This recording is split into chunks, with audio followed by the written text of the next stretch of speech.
On behalf of the Bangalore Chamber of Industry and Commerce, we welcome each one of you to this webinar on rules of origin and inbound manufacturing. This session has been organized under the aegis of Indirect Tax Expert Committee of the BCIC. We'd like to especially thank Mr. Badrinath, Chair and Partner SDU, for curating this session for the benefit of our members at this crucial period. The speaker for today's session is Mr. G. Shivadas, who is our mentor for the Indirect Tax Expert Committee of BCIC and Senior Advocate. On behalf of the Chamber, we also like to thank Mr. G. Shivadas for accepting our invitation to address on this important subject. Mr. Badrinath, Chair, Indirect Tax Expert Committee of BCIC, will set the context and moderate today's evening session. We also like to thank all the participants for joining in for today's session.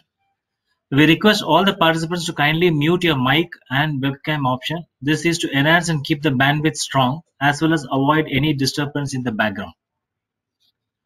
Please post your questions in the chat box only. Also be viewing the chat box for any specific instruction given by the organizer from time to time. The speaker will respond to the questions during the session. May I now invite Mr. Badrinath to set the context and moderate today's session. Thanking you once again to all. Over to you, Badrinath. Thank you, Prithvi. Thanks a ton. And welcome, sir, Shivdas, sir. In fact, one of the first things that Prithvi said was I curated this session. So let me just correct that one small thing. It was Mr. Shivdas's idea, given the importance of this topic, saying, Badri, let's do this. And yes, there is no second thought on the aspect that this topic is very critical today. In fact, the number of people registered for today speaks for itself in terms of how important the topic is, given the current times. So let me not take too much of your time before I request Mr. Shivdas to share his views. The idea of today's discussion is not just to familiarize ourselves because at least the inbound manufacturing piece is pretty old now. We've already done a few discussions on this. So it is not that we are here to familiarize this, but to dig deep into this to find out how we can make use of it. What are the challenges or which are staring at us when we get into that aspect, and what are those aspects that really need a representation? What is it that we are not okay with the way the scheme is? So let's not hesitate to ask as many questions or any doubt that we have. In fact, that was the whole idea with which we have done this. Just very briefly, CAROTER, as it's called, Customs Administration of Rules of Origin under Trade Agreements Rules 2020. It's a very unique thing. There was an amendment which happened to the Customs Act in earlier this year as part of the budget, and now the rules have come. So a very small history before, at least in my limited experience that I would like to share. There are a whole lot of imports which have happened, at least from one country which is called Malaysia, in the last 10 years, one of the metals, right? So maybe a year back is when out of the blue, the revenue has kind of woken up to say that, look, the base metal is not at all there. The ore is not at all present in that country. So how is it that you have been importing these goods, this metal specifically from Malaysia under this free trade arrangement at a concessional rate? So a lot of these debates came up as part of this exercise, wherein, as per the old rules, it really requires that if there is a disagreement between, if the government of India believes that there is an issue, there is a concern, there is something erroneous in the certificate of origin, as per the rules, they have to write to that country and not kind of challenge the importer saying, look, you're not eligible for this. So with this CAROTER coming in, I will wait I'll wait to ask all those questions in the later part of today's discussion. But to start with, one line is, with these amendments, with these set of rules, is it that the government is trying to push its responsibility to the importer? That's one question that I'm sure all of us will have. We'll hear it from Mr. Shivdas. On the inbound manufacturing piece, which is the topic coupled with CAROTER for today, is it's a great opportunity. Needless to say, goes without saying, it's a great opportunity from a cash flow point of view as far as inputs are concerned. And possibly, if my business does not require me to ever, kind of remove my plant and machinery from my factory, from my bonded warehouse, then it's a permanent difference. It's a permanent benefit that we could really look at as far as plant and machinery is concerned on the customs duty front. So just each one of us have a lot of questions on these both topics to see we can how we can make use of the inbound manufacturing facility, and how we need to stay safe as far as the responsibilities that are going to be thrust upon us because of the character. So with this, let me request Mr. Shivdas to kind of step in and take it from here. In fact, Shivdas sir, thank you. You were able to make it on time. He had two hearings, one before Karnataka High Court and another before the Delhi High Court today. Yes, I should say we are lucky that we have you on time here today, sir. Sir, over to you from here. Thank you, Badri. Good evening to all of you. As Badri was pointing out, these are two issues that are cropping up in everybody's mind, especially all big importers, companies who are availing a lot of benefits under the free trade agreements. Therefore, what is the impact? What is the scope of these regulations that have come? And then the inbound, there is a manufacturing removal regulations of 2019, which seems to give a different impetus to lot of local companies. In fact, the government is now upbeat on trying to impress on companies to go for this option. Yesterday, I had a session in WTC on this manufacturing removal of goods regulations of 2019. So I did highlight few concerns which I thought were there in the rules, and the response I got from the government was, I had Mr. Amitesh, I think he is the ADG in charge of GST implementation and interaction. So his response was quite encouraging. He has promised to look into some of these issues. We only hope some of our request is considered by the government, so that it's easier for us to undertake more and more operations of critical issue, critical goods, critical services in these warehouses. Now, what I will do is I will have these sessions split into two.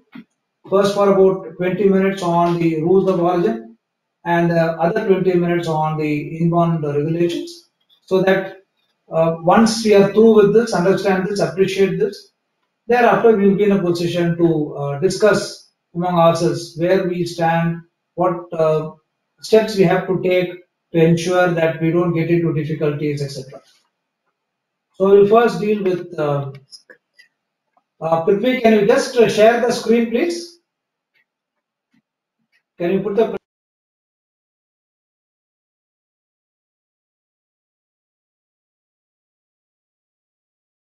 to handle the slides?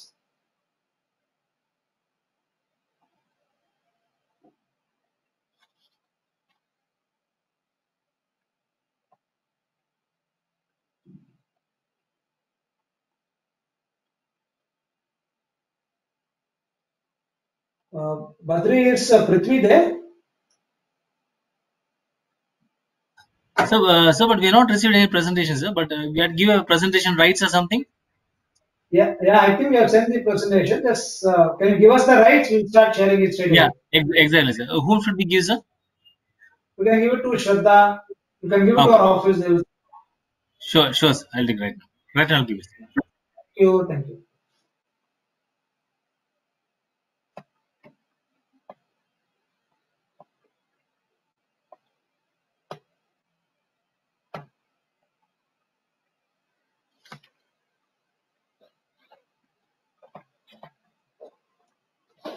It's in this level.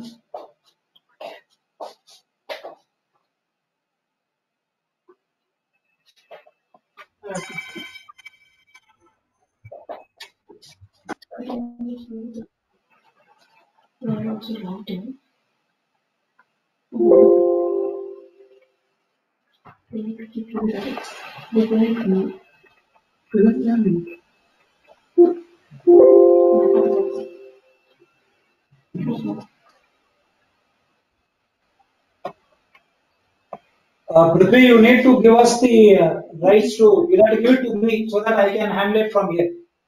Oh, okay. I give it to Shraddha. Okay, right now I'll do it. Please. Thank you.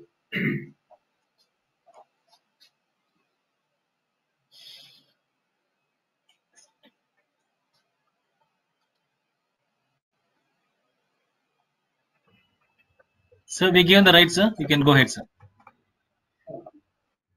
Is that okay? Yeah.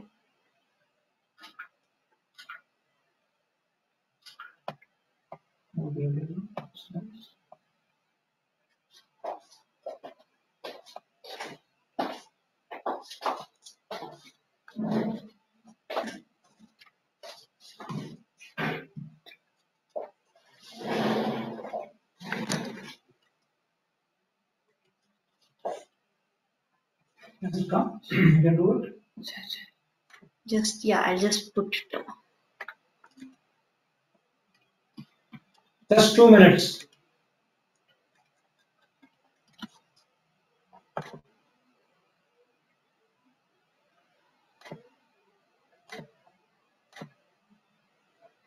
You can go to the earlier one.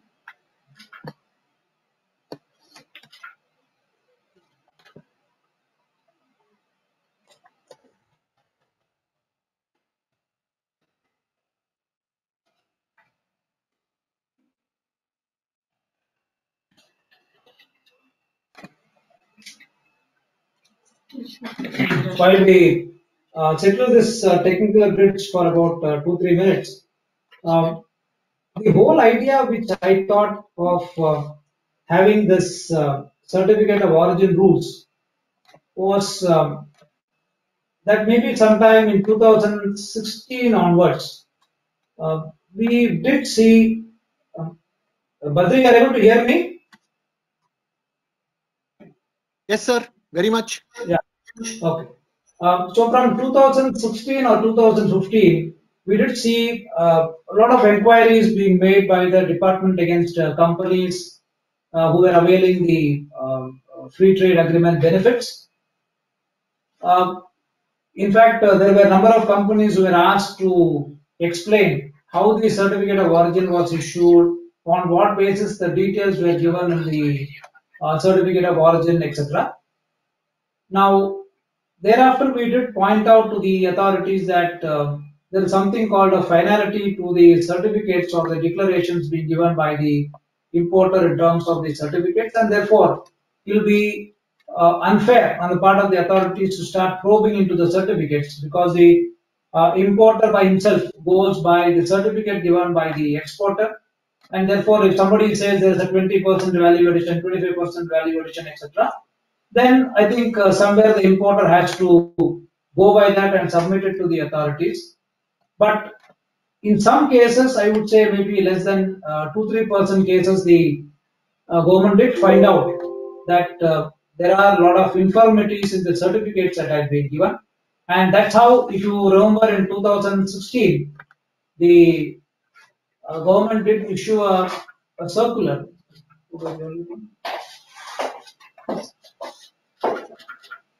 The government did issue a circular somewhere in 2016, pointing out that they would like to do detailed verification in terms of the FTAs or the certificates of origin.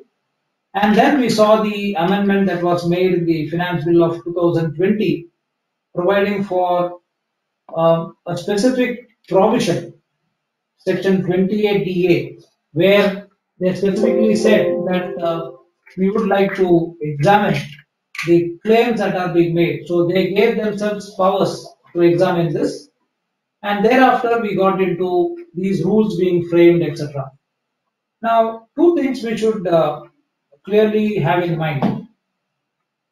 Once the government has the power to look into the certificates, correctness of the certificates, and then they require the importer to first satisfy himself that the details are right, and then thereafter provided to the government. I would not say there is a complete shifting of responsibilities from the government.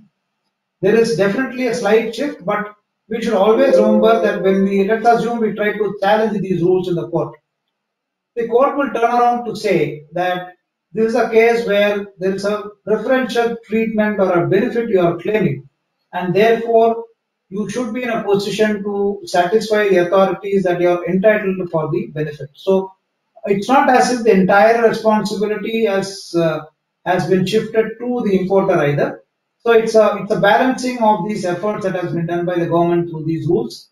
Though a plain reading of these rules would indicate that there is going to be a huge shift of responsibilities on the importers, but we should also be clear about one thing.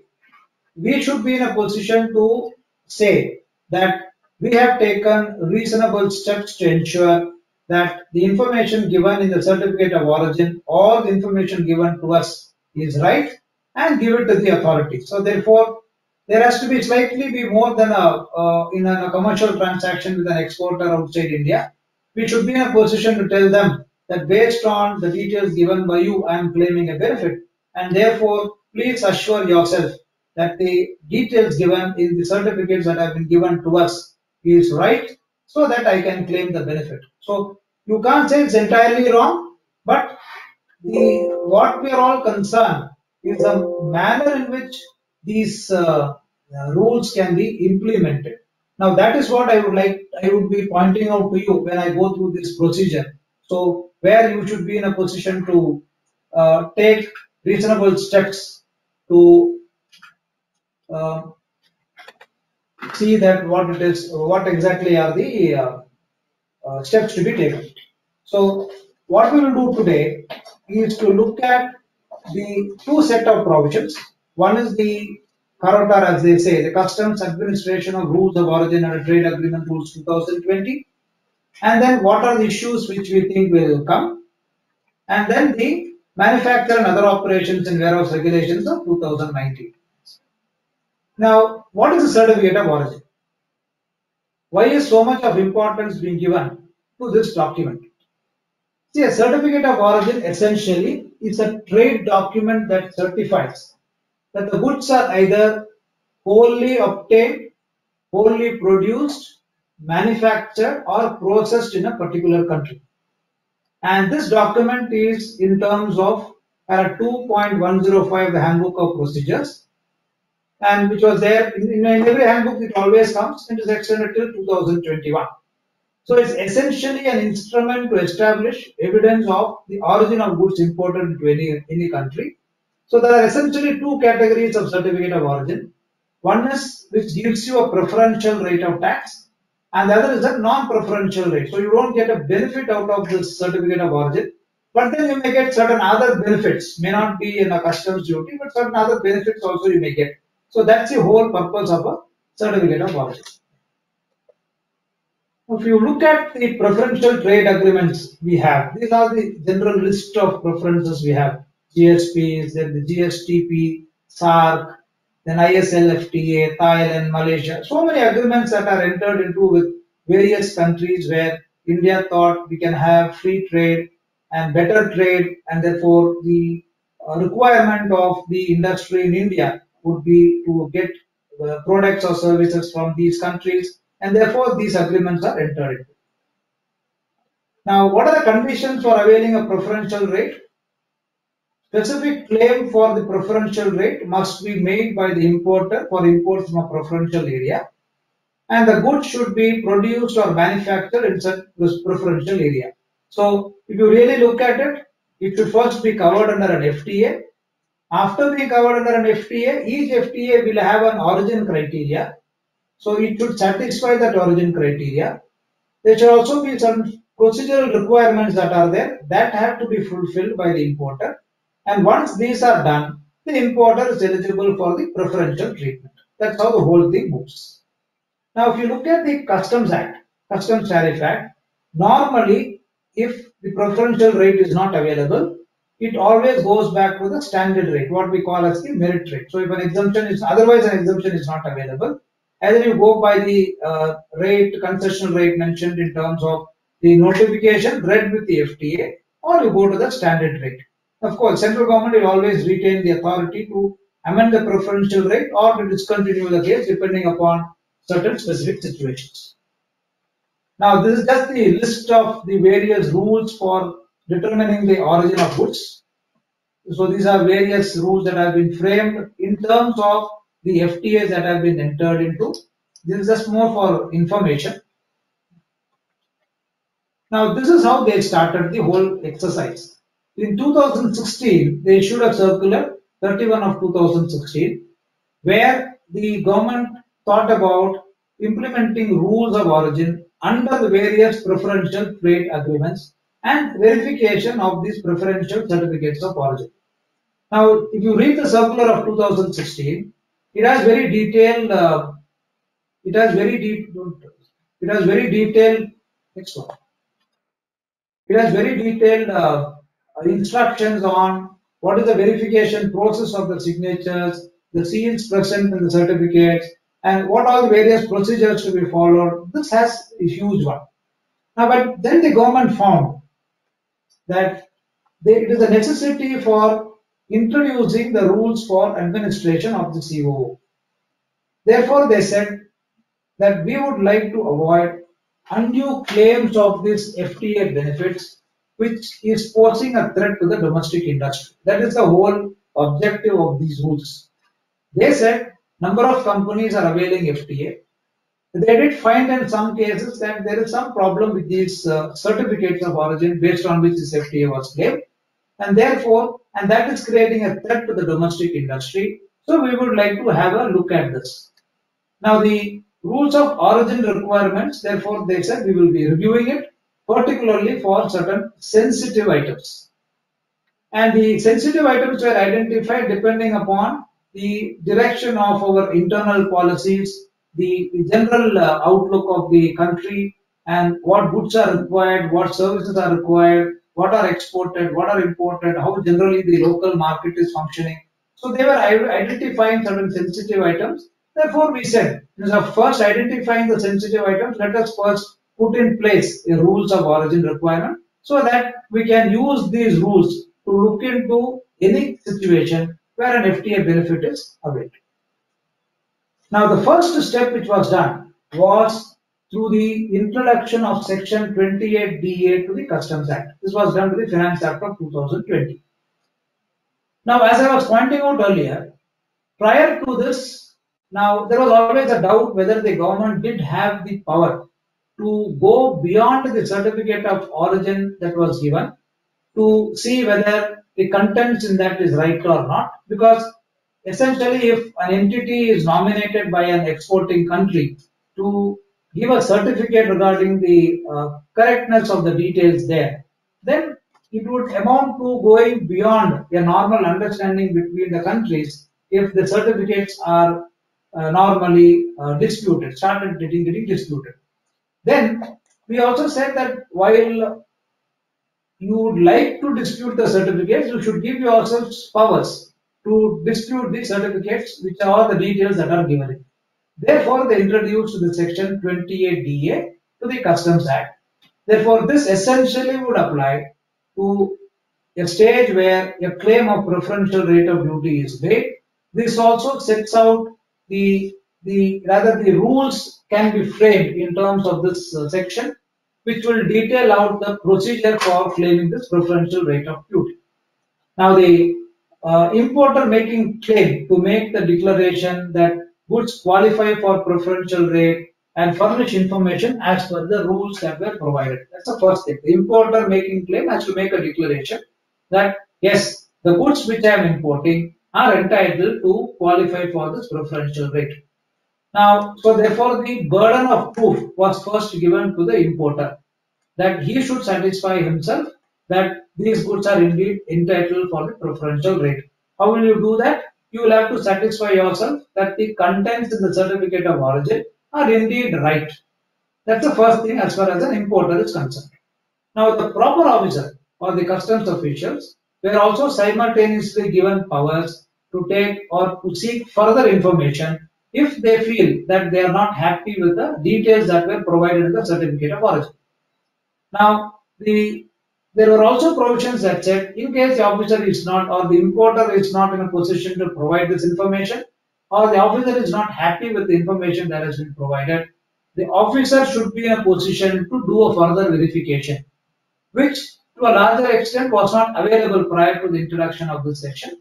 But then now powers have been given to do a verification with the verifying authority. We will come to all these definitions later on. But the person who is giving the certificate can be contacted by the customs authorities here, and information can be asked from them. Now, if you look at the Customs Administration of Rules, Origin and Trade Agreements, Rules 2020, which they call as the Karotar of 2020, we will get into each one of these procedures now. This will come into effect from 21st of September 2020. This will apply to all goods that are imported into India, where the importer claims preferential rate of duty as per their respective trade agreements. So there are a number of trade agreements that are there. In terms of that trade agreement, wherever the preferential rate of duty is claimed, then this will apply, these rules will apply to all those goods. Now, what is the procedure being claimed? Now, every person who files a bill of entry claiming the preferential rate should make a declaration in the bill of entry that goods qualify as originating goods. Now, if you look at the bill of entry format, there is a general declaration that whatever information is given in the bill of entry is true and correct. That's a normal declaration you people have. That is how normally the customs authorities also say that you have given a declaration, therefore you are bound by what are the contents of the bill of entry. Now this goes a step further to say that you have to make a specific declaration in the bill of entry that these goods qualify as originating goods. Now you should also indicate the respective tariff notifications in the bill of entry, which notification you are availing. Then this, because that notification will refer to a particular FTA, so you should indicate that as part of the bill of entry. You should also produce the certificate of origin for each item for which the preferential rate is claimed, and you should enter the certificate of origin details in the bill of entry. Now, if you read the circular that has been issued by the government or by the board, I think they are amending the format of the bill of entry to also contain columns for declaring this information. Now, once you make this declaration,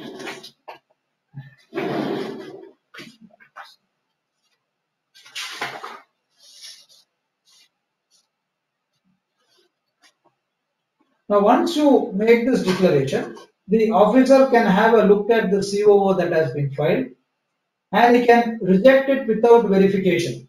Kindly note, he can reject this COO without a verification if he finds that the COO is incomplete and not in prescribed format. So therefore, there will be a format for the certificate of origin, and you will have to ensure that the certificate of origin is in this particular prescribed format. Now, you will have to ensure that at least 80 and 90% of the content or the certificate of origin is in the prescribed format. Here and there, if there are changes, that is fine, but if it's completely different from the format, the office can reject it without a verification. Now, if the certificate of origin has alterations that are not indicated by the issuing authority, suppose you make a change in the certificate of origin, then you should ensure that it is certified by the issuing authority. If it is not certified, you can reject the preferential rate without a verification. Now, we can also reject it if the certificate of origin is produced after the expiry of the validity period mentioned in the COO. Now, the fourth situation when we can reject it is where it is issued to an item not eligible for the preferential tariff treatment, including where the goods are not covered under the tariff notifications or under the product specific rules. So this of course is general. If it is not eligible for the preferential tariff treatment, then you can't obviously claim that make the COO as a basis to make the claim. They should have a FTA as well as a notification to give you the benefit. So these are situations where without verification of the COO, the officer can reject the claim for making the preferential rate. Now, there is also a necessity for the importer to retain all origin-related documents for a period of 5 years, and it is necessary for them to submit it to the officer wherever the officer makes a request for providing these documents. So essentially, this is how the flow will be. Once you furnish a document to the proper officer, now if the documents are he satisfied with the information, then he accepts your claim within 15 days from the receipt of any information which he asked you. And if he is not satisfied, then he will ask you to provide any information. And if suppose he is not happy with the information which you provide, either it is insufficient or it is inaccurate or it doesn't satisfy him in terms of the content, etc. Now he can write to this verification proposal will be forwarded to a nodal officer. Now there is also a nodal officer who has been nominated for this purpose in Delhi.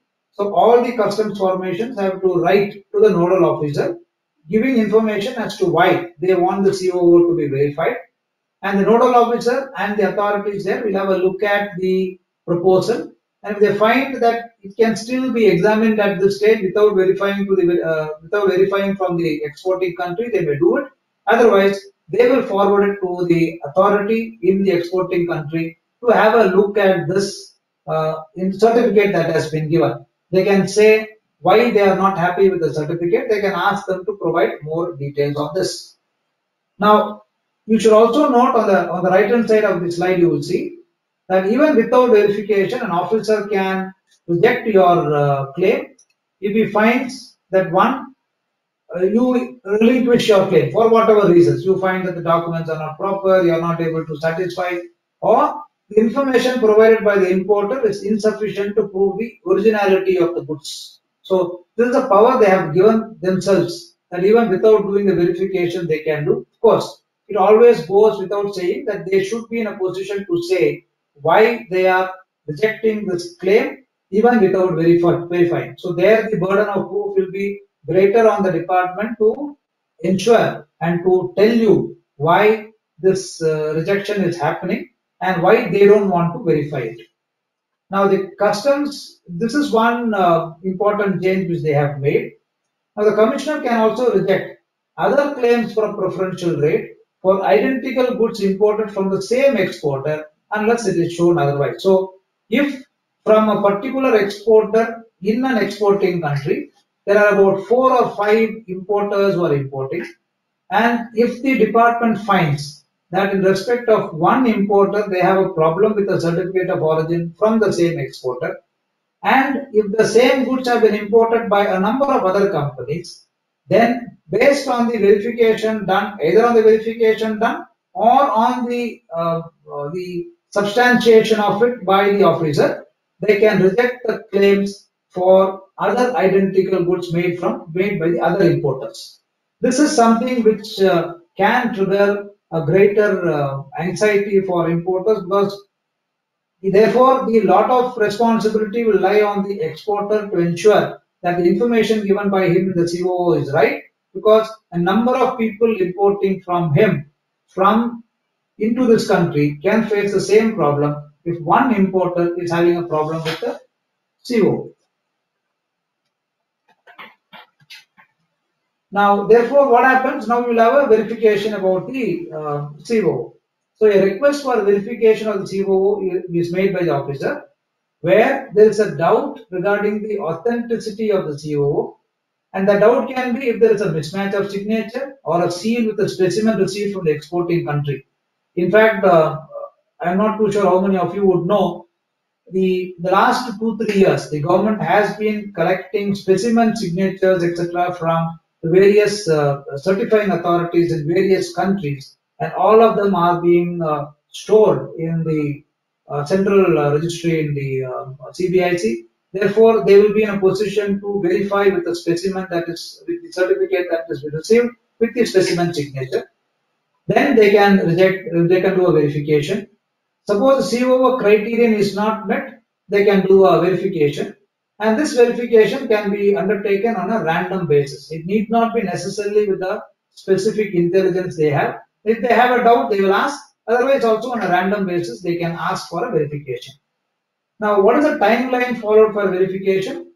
each trade agreement will provide for a verification by the authority. So if that trade agreement provides for a timeline, then that timeline has to be followed.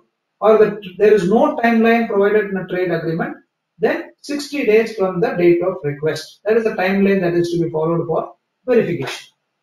Now on verification of the on initiation of the verification process, the preferential trade agreement claim for that particular importer will be suspended till the conclusion of the verification.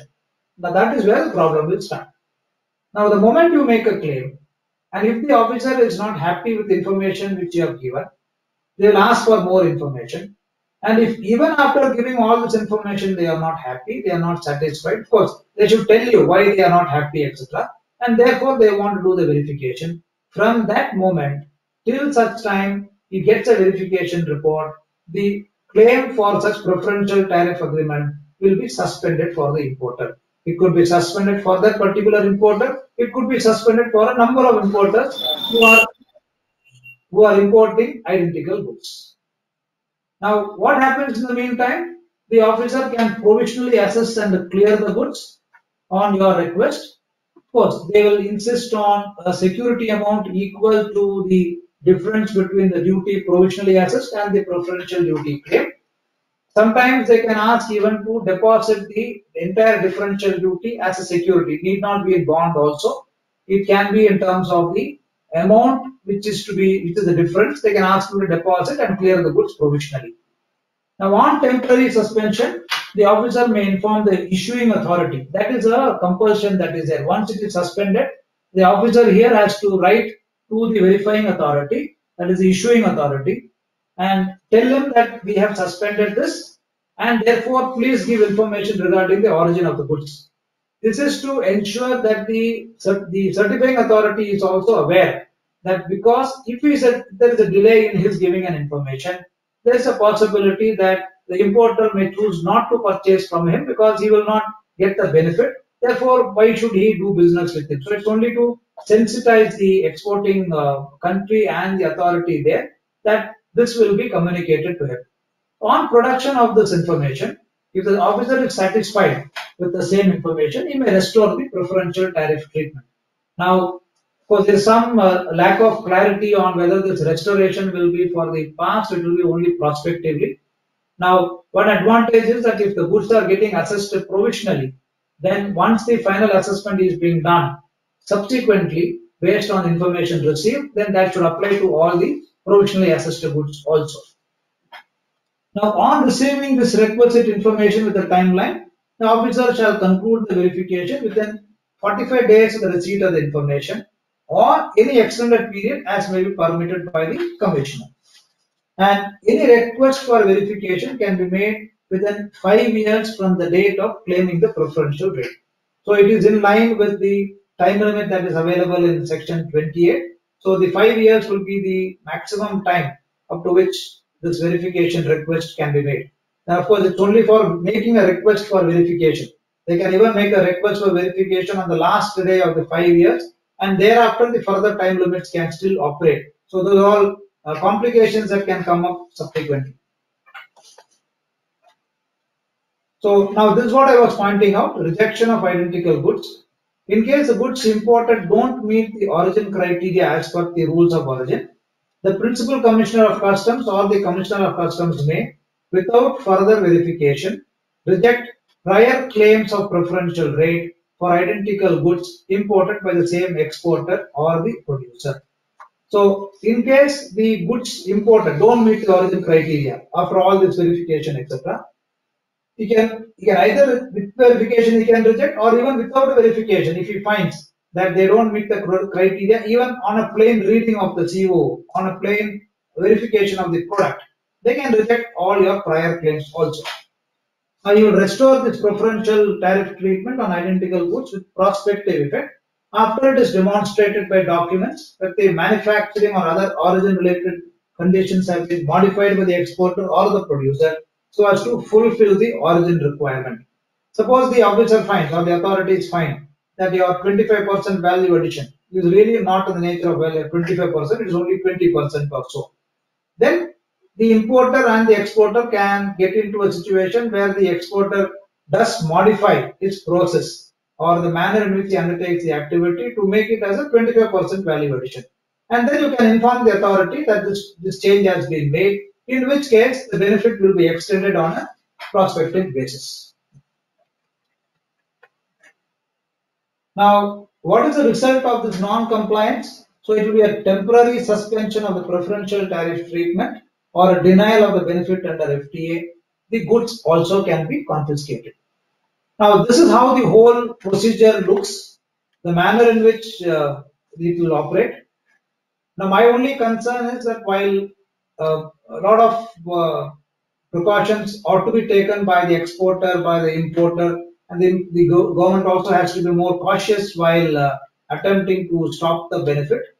There is a shift of responsibility from the government, slight shift I would say, to the importer. Now the importers have to be more careful in giving this information because one, they vouch for the correctness of the information given in the certificate of origin, and two, if the benefit is to be denied, it will be denied immediately till such time the correctness of the information is being given to them. So these are all immediate impacts that can happen.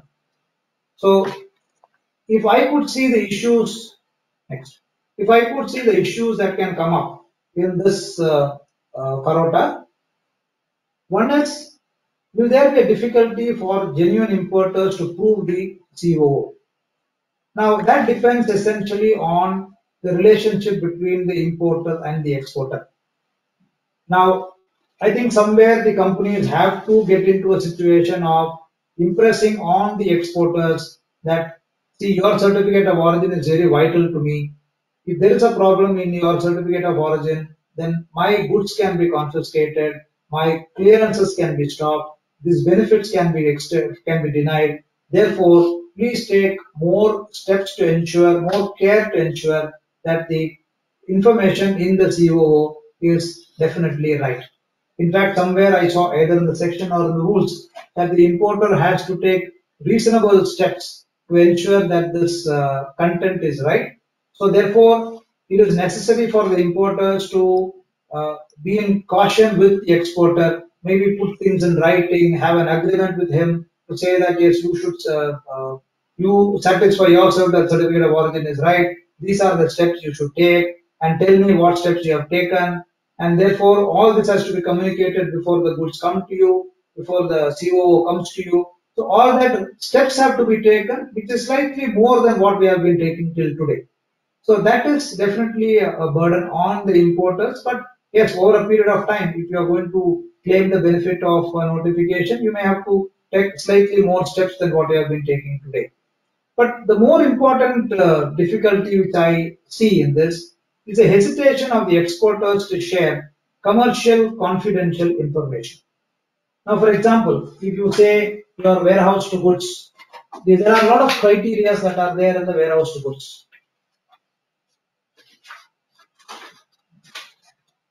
Now, the origin will be dependent upon, maybe is it based upon the value content? Is it wholly manufactured there? Is it partly manufactured? Then is it a build-up or a build-down method that has been applied? What is the extent of indirect or neutral elements that have been used? So all this, there are each of the trade agreements lay down certain, I would say, criteria to decide the value content or the origin content. So now that is where I think the difficulty would arise for the importer. Suppose you ask somebody, for example, Badri took the name of Malaysia.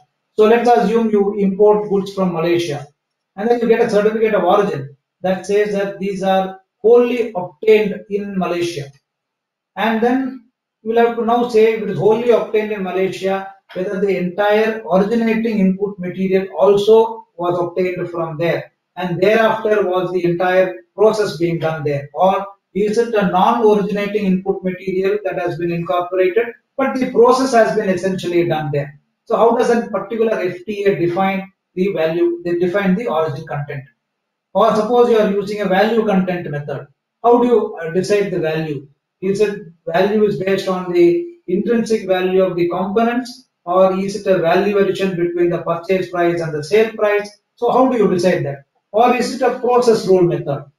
Because number of countries which I have seen always has this process rule method. What is the different process being identified, being undertaken? So if you are looking at a process rule method, how will you tell how will the exporter tell you that he has undertaken this process rule method? What are the steps being taken? So what is the extent of information which the exporters will share with you? That is going to be a challenge in when these rules are getting implemented.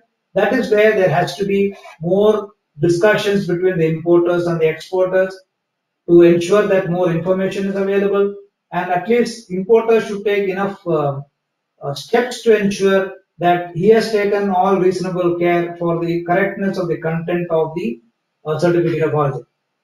Now, somebody was asking me whether this time limit of 5 years is reasonable or unreasonable. Now, I would say 5 years is definitely reasonable, because the reason is this. You see, when you get a certificate of origin and then you are looking at using it for a particular clearances, then I think you take yourself the responsibility of ensuring that the certificate of origin is right, and therefore if there is going to be a verification of it, the government is going to depend on the importer for making this claim. Therefore, it is like any other declaration you make. You make a declaration of for example, you claim otherwise a notification, or you claim a concessional rate of tax. In all those cases, also the government has the same powers of 5 years as in the case of misdeclaration, etc., to go for it. Now, at the end of the day, while they may make a verification for a period of 5 years, when a notice has to be issued under 28, you still have an option for all the importers to say that these are all the steps being taken by me. Now, I have ensured that the certificate of origin content is right to a larger extent, and therefore, while you may do a verification today, you may not be in a position to take a demand for more than 2 years, which is a normal time limit, so that the demand or the claim that is made for the differential tax is reduced only to the 2 years. That is still available. But then at the end of the day, if you're asking for 5 years is reasonable or not, the government should give itself the powers to, because they're asking you to keep records for 5 years. Therefore, they have given themselves a time limit of raising this demand for or doing this verification within a period of 5 years. What we will now do is have a quick look at the manufacturer regulations to 2019 to see where we stand on that. Thereafter, we can have discussions on either of the issues. Now, this manufacturer and other operations warehouse regulations in 2019 seems to be a scheme where it is neither the SEZ scheme nor the EOU scheme, but it seems to have all the trappings of those schemes, excepting for maybe the obligations that are there under those schemes. So, the whole purpose of this regulations appears to be, first, there would be a deferment or exemption from payment of basic customs duty and IGST on the inputs or the capital goods that are intended to be used for the manufacture of goods to be exported. That will be the whole idea appears to be to encourage people who do not want to go into the SEZ scheme or do not want to subject themselves to the EOU scheme, but still would like to have a deferment of the payment of tax, not an exemption, but a deferment from payment of tax, so that ultimately they can use it for the manufacture of goods to be exported. So this benefit, this scheme appears to essentially be driven towards those types of companies. Now, the duties are fully remitted if the goods resulting from such operations are exported. So while initially it's a deferment, but once you subject the goods to a process and then you export it, then it is as if you are entitled for a claim. So the entire duties are remitted, they are exempted.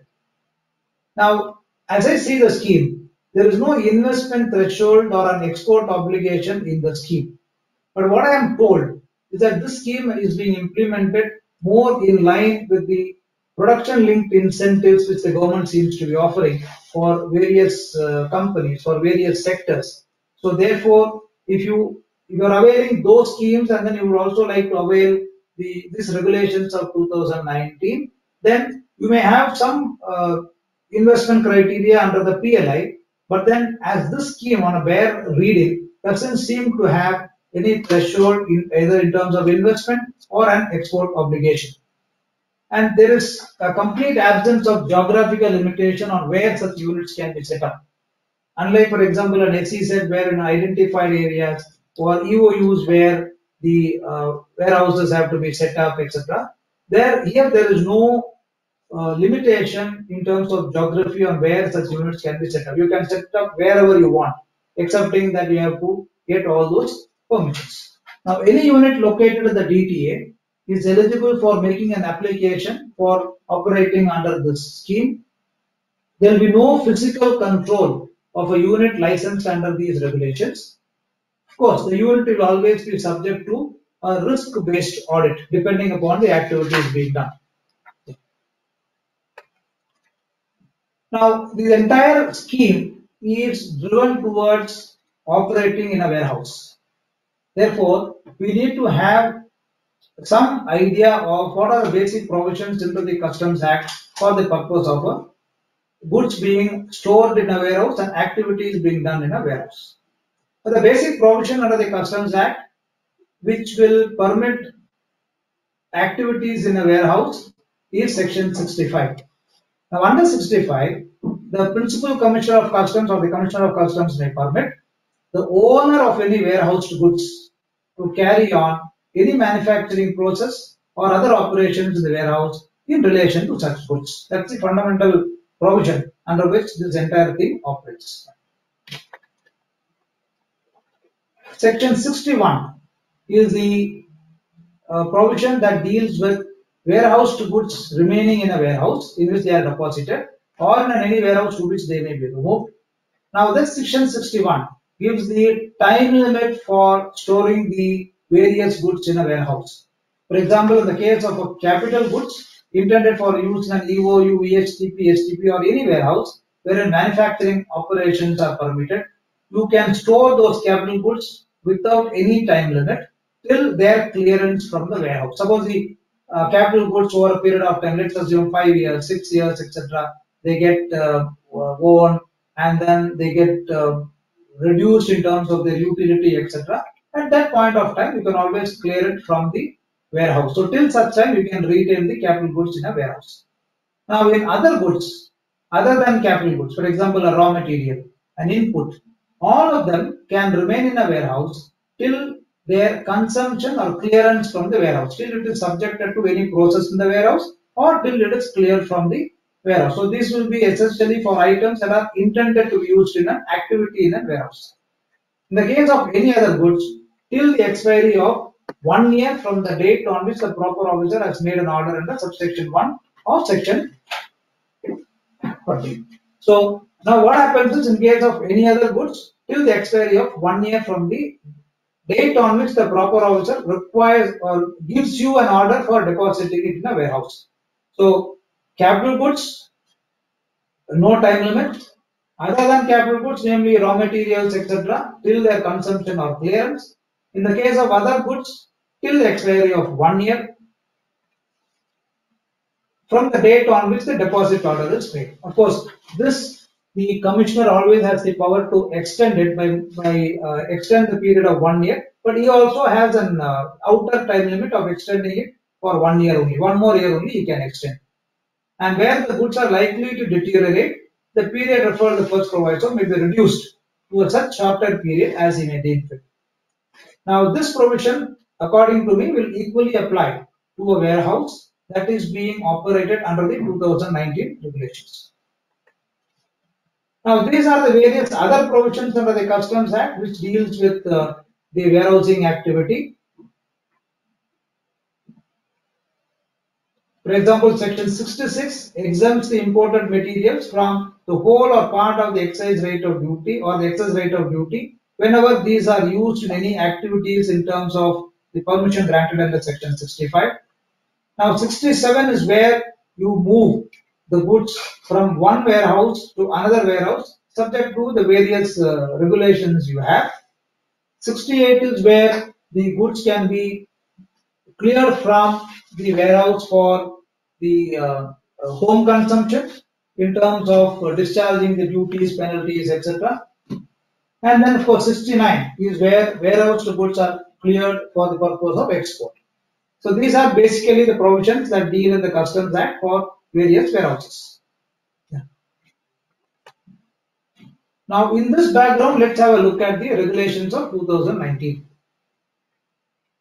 Now in terms of this regulation, the person who is eligible to operate under this 2019 notification is the eligible person who has been granted a license for setting up a private warehouse under section 58 in accordance with the private warehousing regulations. And a person who applies for license for a warehouse under 58 along with the permission for undertaking manufacturing and other operations under section 65. So a person who already has a license under 58 can also seek a permission under section 65 to undertake these activities in terms of this regulations. And once the application is made and then the permission is given, there is also an undertaking that has to be given by the applicant that he will maintain accounts of receipt and removal of goods in digital form. Then he will execute a bond and he will inform the input-output norms from the raw materials to the finished product. In fact, what I am told is that this input-output norms can be unique for every person who operates under the scheme. It need not be in terms of the SION that is available in the FTP. You can also have different input-output norms, but of course, justifying that how these input-output norms are there for a particular product. This appears to be a slight change in terms of these regulations. Now, on verification of this application, the Principal Commissioner will grant permission to operate under this, and this permission shall be valid till such time it is cancelled or surrendered, or the license issued under section 58 is cancelled or surrendered. So that the validity will be there till it is cancelled or surrendered. And once then the person has been granted permission as to appoint a warehouse keeper who has sufficient experience in warehousing operations and customs procedures to discharge these functions on his behalf. So once you get a permission, you have to do all this. Of course, there are a lot of restrictions that are there in terms of, I would not say restrictions, but conditions that have to be fulfilled. For example, there should be a signage in the site or building that it's a customs bonded warehouse. You need to have computerized systems for accounting of the receipt, storage, operations, etc. And sufficient facilities, equipments, and personnel have to be there to control access to the warehouse. I'm told you don't need to have a completely closed warehouse. You can always have at least open warehouses where it's required depending upon the activities that are to be done. And there are specific conditions that are being imposed for transport of goods. The movement of goods has to be secured using one-time lock in a particular manner. So all those conditions are indicated. Now there is also a series of measures to be taken once the goods are removed or received in a warehouse from a customs station, or you are receiving it from another warehouse. So immediately you have to verify the one-time lock, inform the bond officer, allow the unloading, etc. So detailed procedure is prescribed. Similarly, on receipt of goods procured from DTA also, the licensee have to prominently and promptly record it.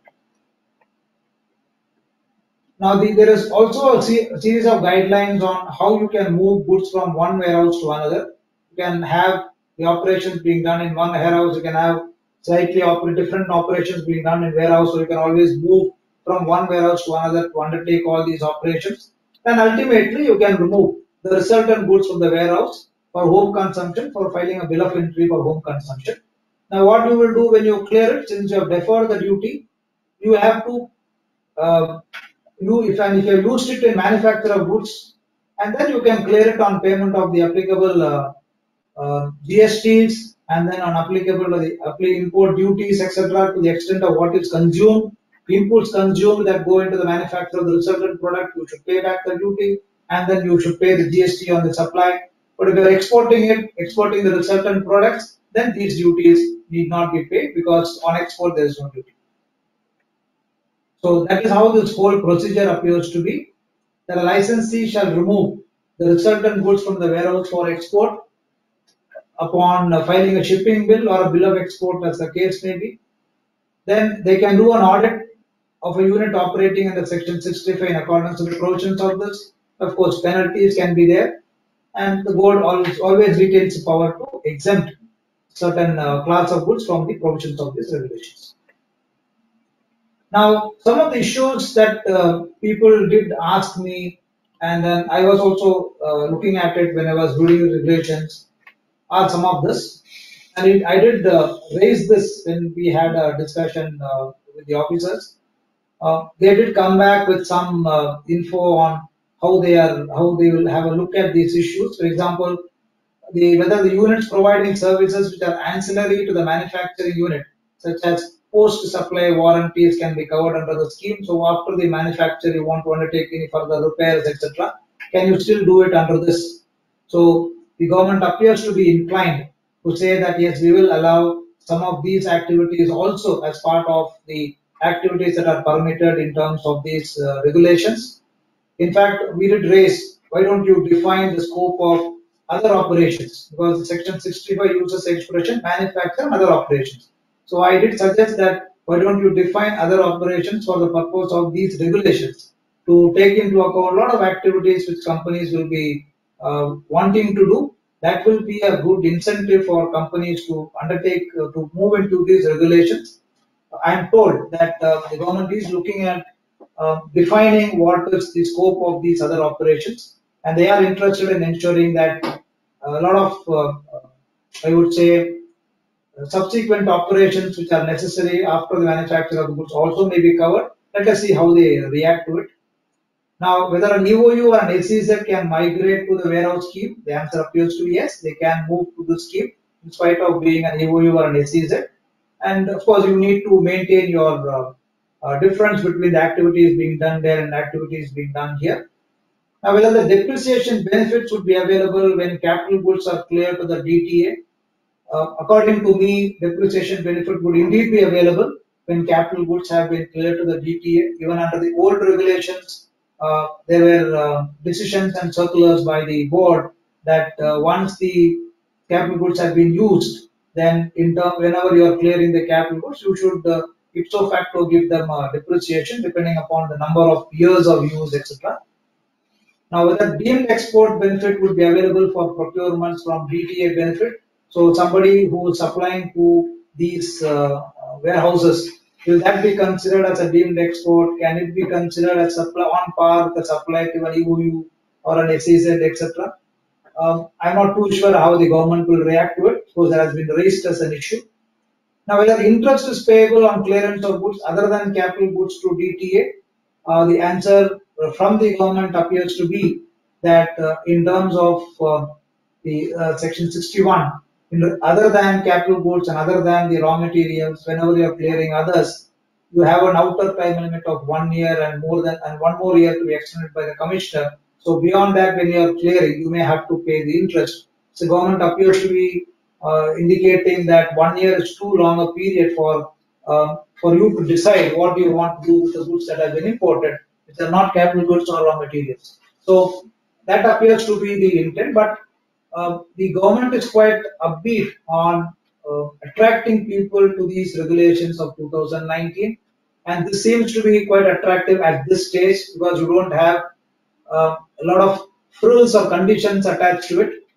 Unless they bring in amendments over a period of time to regulate this, we could look for more clarity on some of the definitions in these regulations. If that comes, I think going by the way the EOU scheme is fading away as an attraction, SEZ scheme is having its own restrictions, the regulations of 2019 could definitely throw more attractiveness to the companies. So this, I thought, is a snapshot of the two schemes. Now I think that's now open for discussions with others. Over to you, Badri. Thank you, sir. Thanks a ton. It was very comprehensive.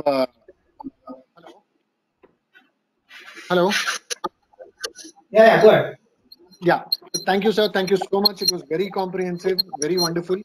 Sir, I'm sure each one of them, a lot of them on this discussion have a lot of questions. Sir, maybe I'll just start off with one or two before I kind of take the other questions on this. Let me just mention very well. This is with attain this finality, etc. Not responsibility. Your voice is breaking, Madhuri.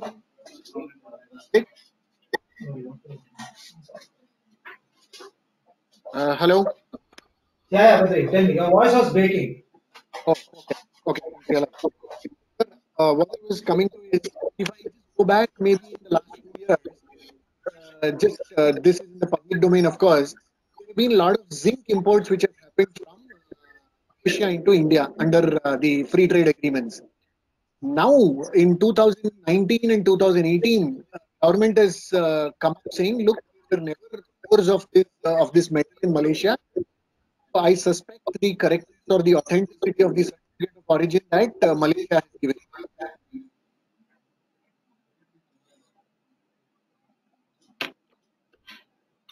Hello. Yeah, Badri, it's breaking, Badri. Oh, is it? I don't know. Yeah. Okay. So why shouldn't we look at this as a complete kind of push of the responsibility of the government to the importer? Badri sir, your voice is breaking, sir. Is it? Then who was? Yeah, I'll just log in through another system. In the meanwhile, Prithvi, can you just take the questions on the chat? I'll just log in through another system.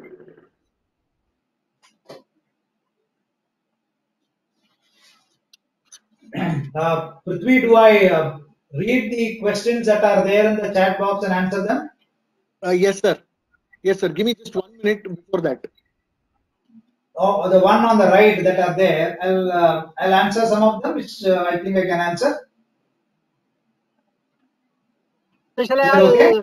Shall I? Sir?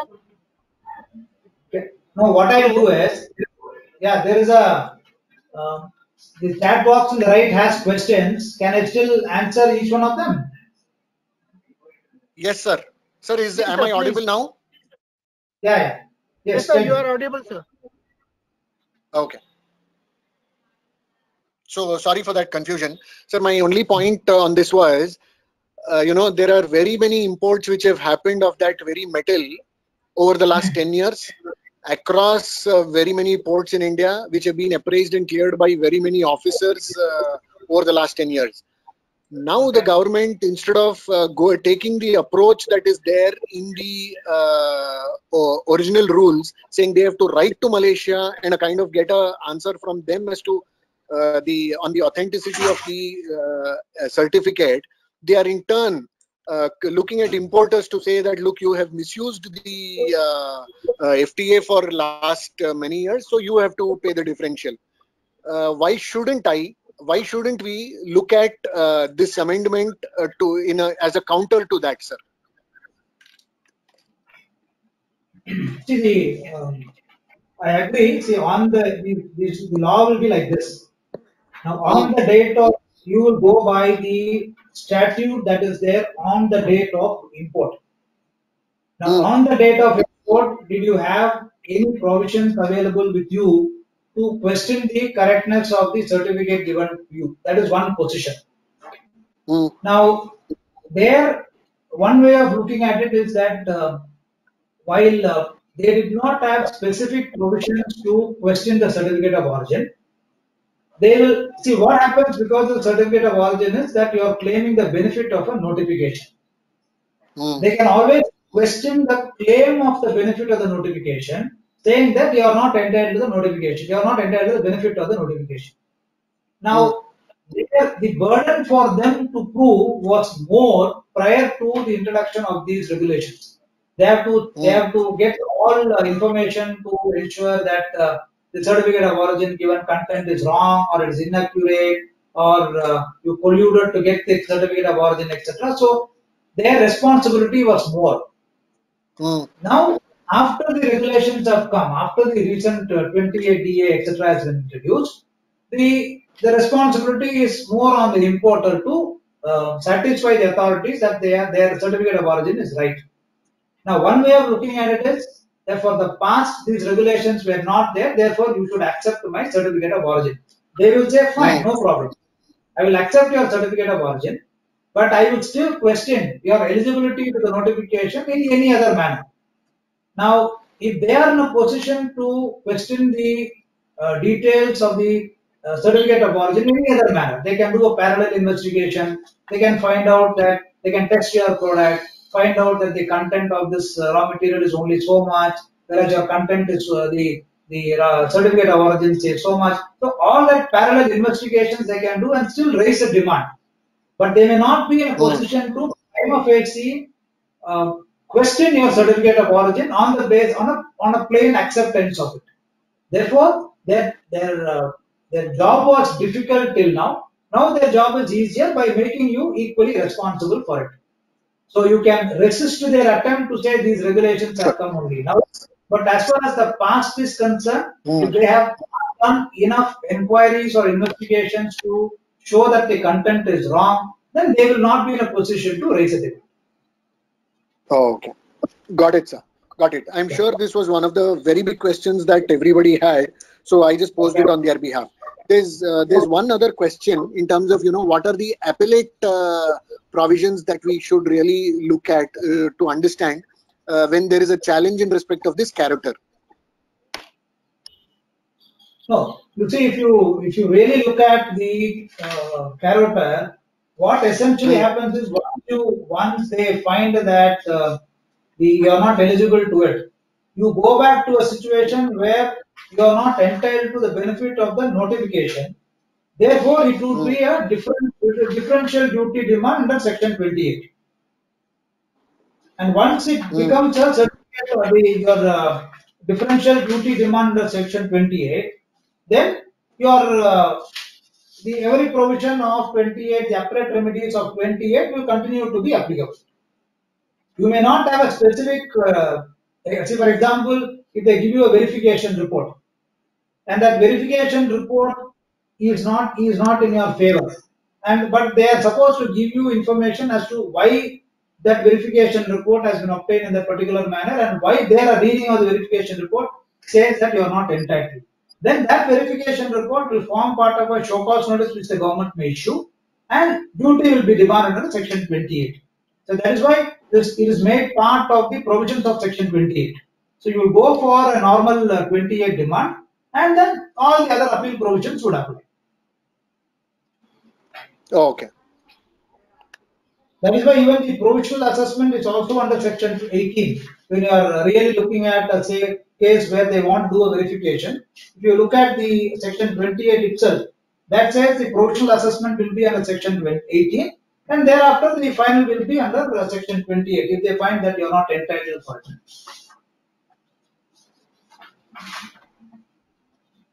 Okay.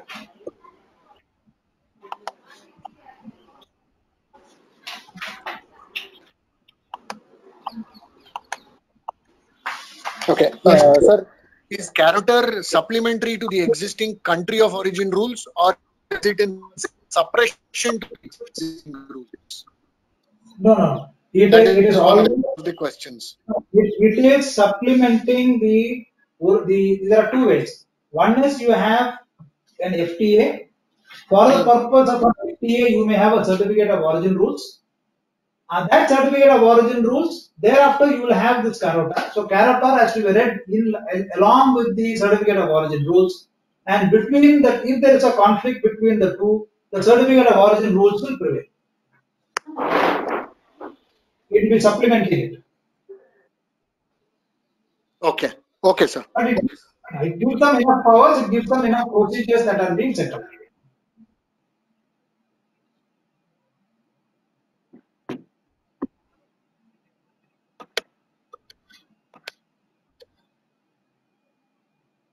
Sir, there is one more question. Chat, if you can, I don't have access to that because I just changed the system. Which one? This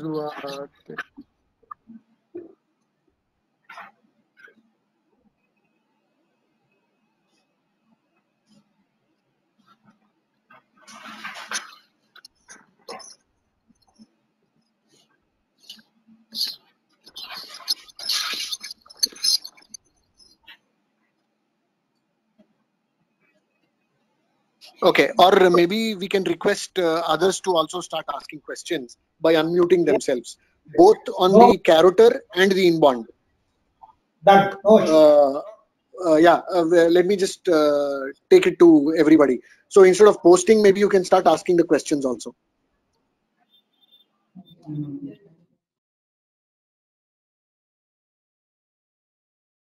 Hello. Sir, can I take the opportunity? Prakash Oh yes, Rao, please.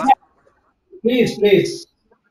Sir, in the inbound manufacturing, when I want to clear the goods into the DTA, Can you I'm please supposed to introduce reverse the yourself? import duties as per the SIAN norms. No, one second. Can you just introduce yourself, then put the question? Yeah, I am calling from Biocon Limited. My name is Prakash Rao. Yes, Prakash. Sir, in the inbound manufacturing unit, if they want to clear the goods into DTA, they are supposed to reverse the import duties as per the SIAN norms declared by them. Correct. What is the document on which this reversal has to happen? Is it the bill of entry for home consumption on which the import duties are to be reversed, or simply a tax-paying challan? No, there are two ways. The way I see the circular or the regulations, there is one, when you do a supply, you will have to generate a tax invoice and pay the GST. Now, as far as the import content of the inputs are concerned, you would have filed only an into-bond bill of entry. Now you need to file an ex-bond bill of entry for those goods, and then you will have to pay the customs duty attributable to those inputs. So you'll have to file a bill of entry for those inputs to the extent of what has been consumed, and then you accordingly pay the tax, simultaneously generate a invoice, GST invoice for the supply of the resultant product. No, but the thing is that when I file the into-bond bill of entry, it is for the raw materials. When I'm filing the ex-bond bill of entry, it is for the finished goods. No. What I'm saying is, when you are filing the ex-bond bill of entry, it will be for the same inputs only. To the extent of what is consumed with the resultant product is what you are filing the ex-bond bill of entry. Because ultimately, what goes out is a resultant product. It is not the same as the items which you have imported. So you mean to say this document is going to be between me and the officers only? I need not give it to the customer. Absolutely, absolutely. That's what, in fact, and the customer will be giving the GST invoice only. Yes, because he is interested only in the resultant product. So he will require only your GST invoice. I think that it is defeating the whole concept of this bonded warehouse manufacturing, because when I am buying goods from a bonded warehouse, normally I expect that I will be getting the goods on the ex-bond bill of entry. But then, see, the whole idea appears to be that you will set it up in a warehouse and you will essentially use it for export. That is what their idea appears to be. You are not going to concentrate on selling so much into the DTA. Essentially, this is meant for export. So when you are exporting it, no, every deferment of duty, nothing else is required. Only a shipping bill for the export product is required. But if you are DTA selling it of a resultant product, then you go through as if it is a normal warehouse to goods subjected to a 65 operation and then sold. So file a bill of entry for that purpose. Okay, sir. Thank you. Because they have to come in part. Question? Yes, please. Yeah, I'm Ramesh from Granwell Norton Limited. I have two questions.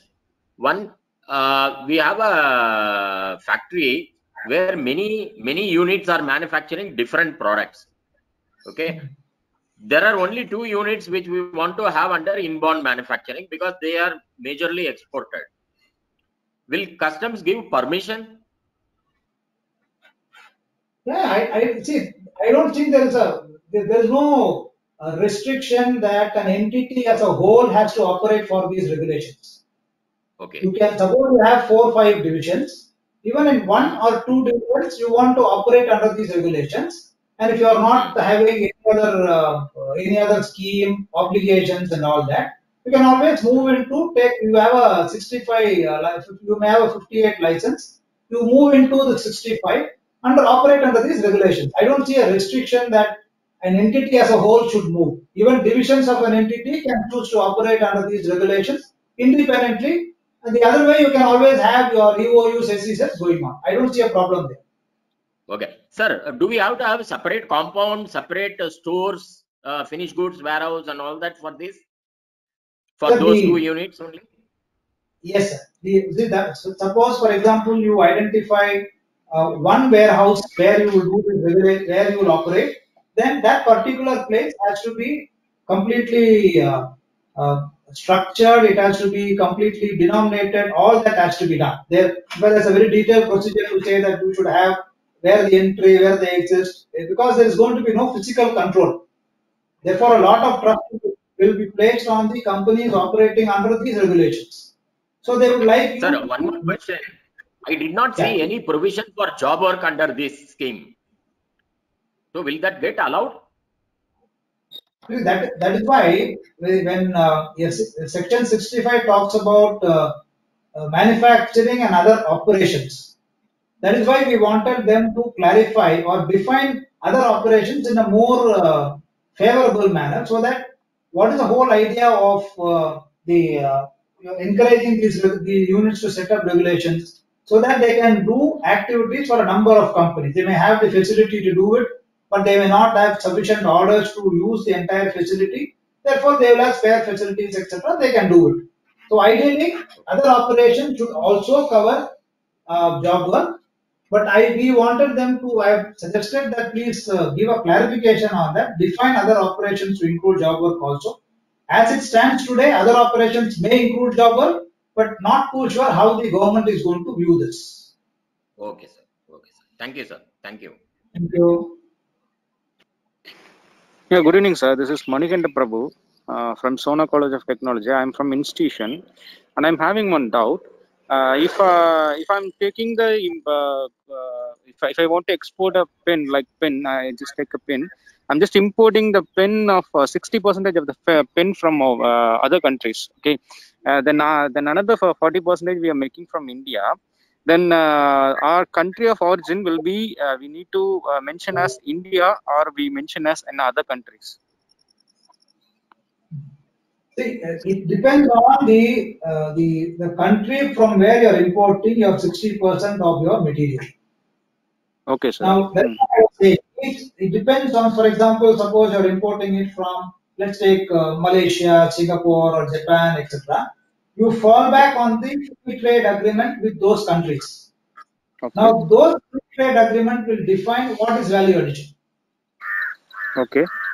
That will say to be a value addition in terms of value, wholly driven, wholly manufactured there, partially made, then depending on the process. So you go by that. And suppose they say there the value addition is dependent upon these activities which you undertake. And then the item which you import from that country satisfies these criteria, then you can say it is originating from that country. So these regulations at the CEROTA by itself do not define what is the origin criteria. You will always fall back on the free trade agreement with those particular countries. So you look into those agreements to decide what is the criteria. And once you satisfy that, then these regulations say satisfy that you are satisfied, you are clear about those criteria, and give it to the department. That's all what it means. So you have to fall back on the free trade agreement with the respective countries. Yeah, I got it. I got the point, sir. Thank you. Thank you. Thanks a lot.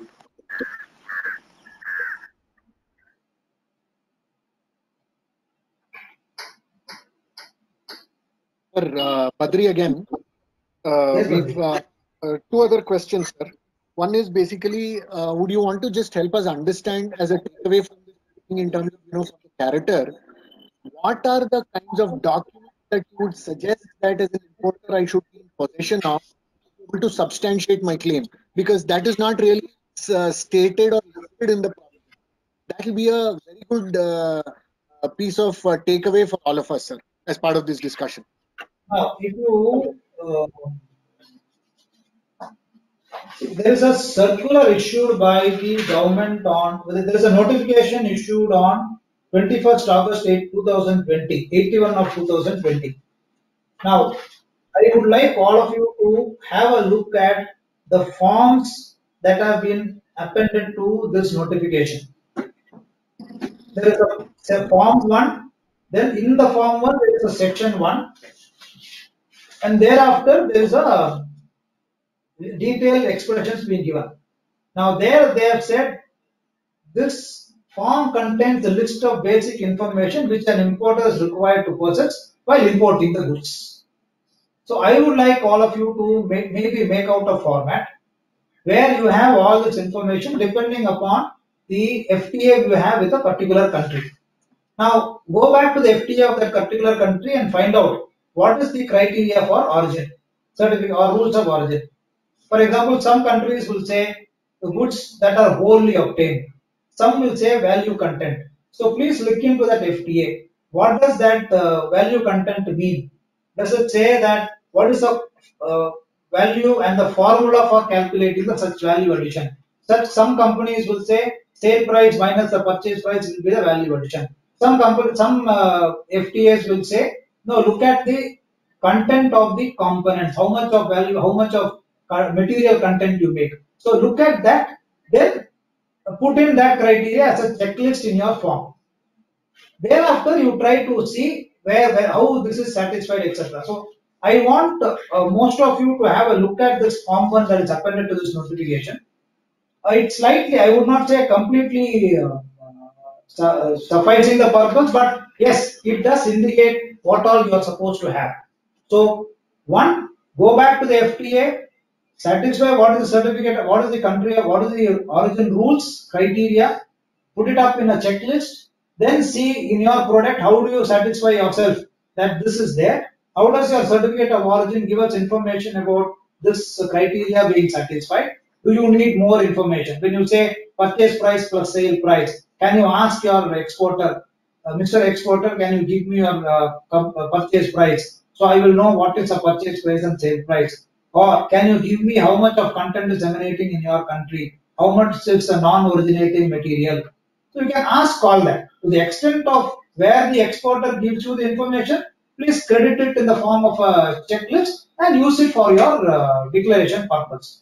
But please have this information before you file a bill of entry for any goods where you want to claim the FTA.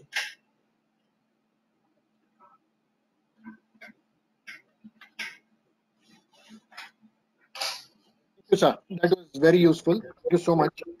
Sir, I don't see any further questions on the chat. So let me take the last 2 questions. One is, sir, you mentioned about EOU also can debond and become a bonded warehouse for this under this in-bond manufacturing. So yes, the question for everybody's clarity is that when I exit from my EOU, if there are certain inputs that are lying there, or if there are some machinery that is lying there, can I treat them as if they are imported goods and convert them into this scheme, and so that I don't have any outflow of the duties right now? Or will my debonding trigger the duty payment? No. According to me, since this is going to be another warehouse under Section 65, and you are going to undertake some operations in this warehouse, it will be a movement of goods from one warehouse to another.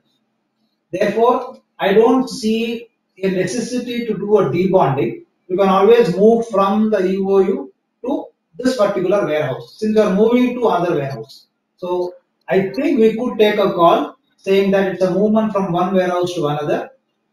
Therefore, there is no necessity for debonding the goods. So customs duties, etc., may not be payable.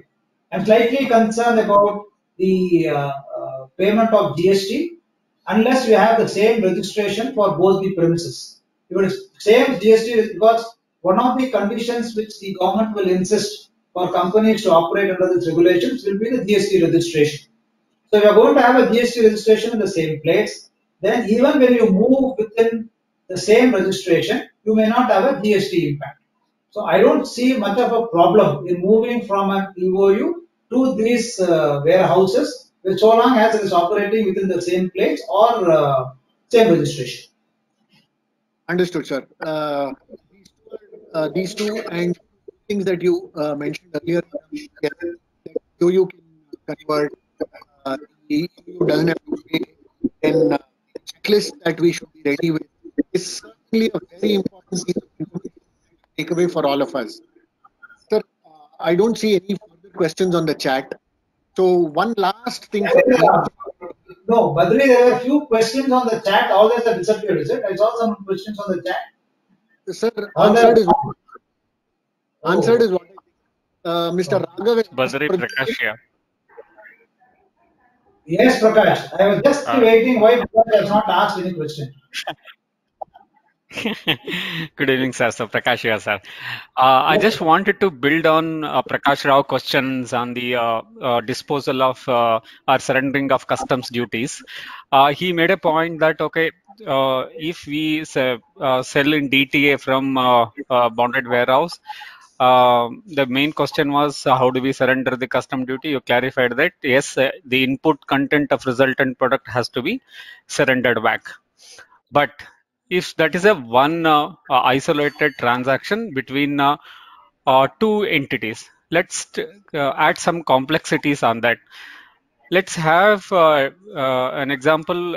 If you have a 3 different bonded warehouse, and the last one will be one which one they are going to either sell in DTA or export it out of country.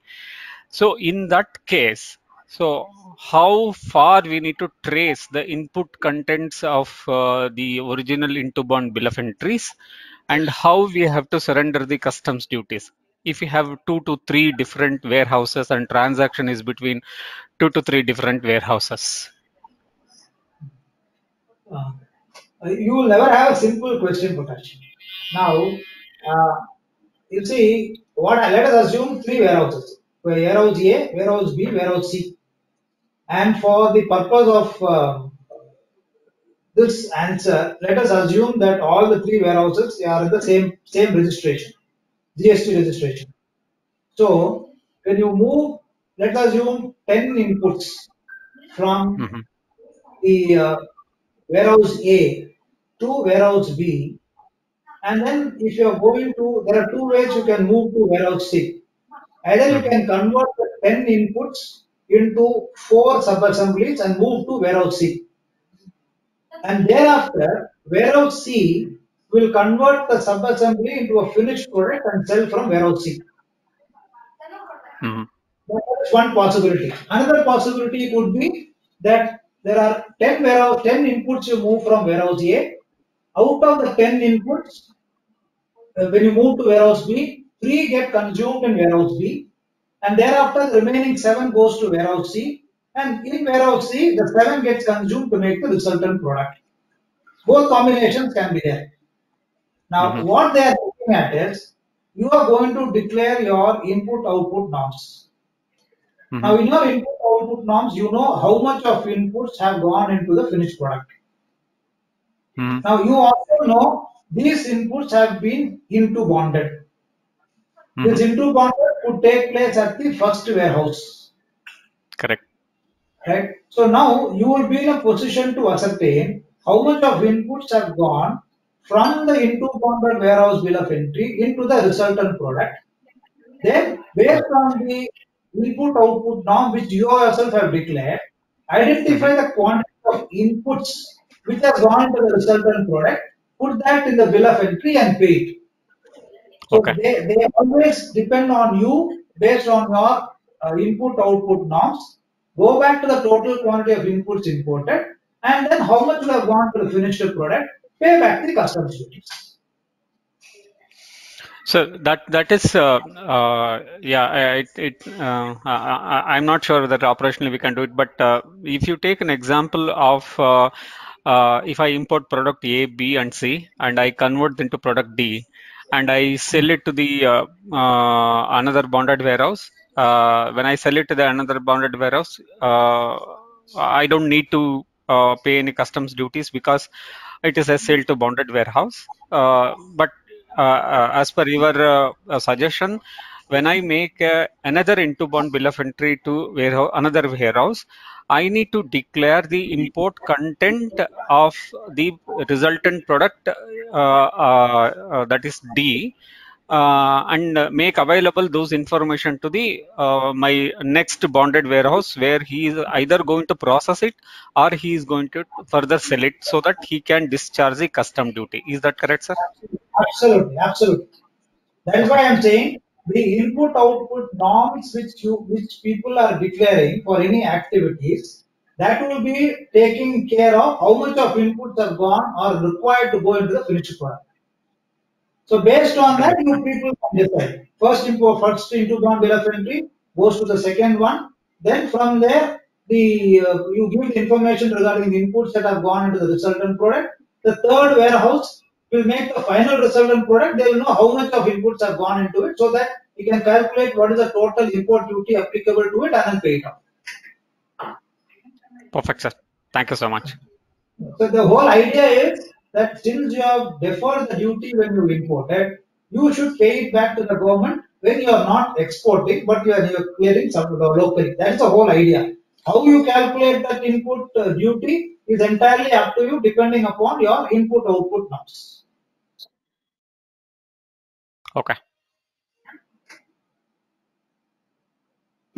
So interestingly, this concept is missing in Malaysian regulation. We were having a discussion today, and they were very clear that so if it is a multiple transaction, they don't have a mechanism established in their regulations to surrender the input contents of the original bills of entries or the into-bound bills of entries. So this is one of the, I don't know whether a lacuna or a blessings in disguise in Malaysia, but this is how it operates there. No, that is the reason, Prakash, which I was thinking is because, you see, suppose you don't have this surrender of inputs. You see how the impact would be. Somebody will import, defer it at all, they will not pay, they'll keep on moving it without surrendering, and ultimately without exporting if you are going to supply domestically. Then somewhere I think the customs duty on the customs duty which has been deferred will get lost completely. That's correct, sir. Yep. That appears to be the whole attempt. Understand, sir. Thank you so much. Sir, one question on the chat, which is, can I utilize inbound manufacturing facility only for capital goods and not for inputs? Can I still avail benefit of duty drawback? Come again? What is the question, Badri? Can I utilize inbound manufacturing facility only for capital goods and not inputs? That is the first part. Second part is, what you are saying is you are going to manufacture capital goods in the warehouse. Yes, that's what I understand. You are manufacturing capital goods in the warehouse. No, no. Sir, this is Panikumar. I just asked. So basically, I will utilize the option of for capital goods import and inputs. I will not utilize this option. Basically, deferred payment of duty. And since it is manufacturing in manufacturing, the facility of duty drawback is not available. But however, I am not utilizing the option of this deferred payment for inputs.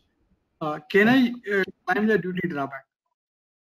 So what you are saying is you will import capital goods, use it in the warehouse for the purpose of an activity. That capital goods which you are importing, you are going to operate under these regulations, and therefore you will defer the duty. But as far as inputs which you are going to import into this warehouse, you will be clearing on payment of duty. Then that inputs you will be subjecting it to manufacture of finished goods, which you will be exporting, and therefore you want to claim drawback of the duty already paid on the inputs. That's what you're asking. Correct, sir. You see, after very frankly, the rules don't seem to restrict it. That is on a plain reading of the rules. I don't see a restriction on the entire operations have to be through this warehouse only. You cannot See, there cannot be a situation where in a warehouse you cannot deposit on payment of duty. There is nothing like that.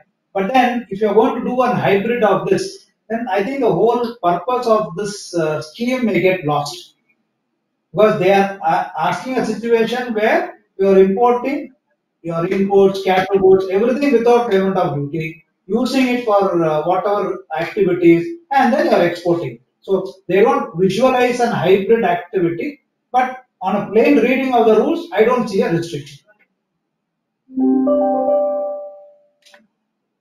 Thank you, sir.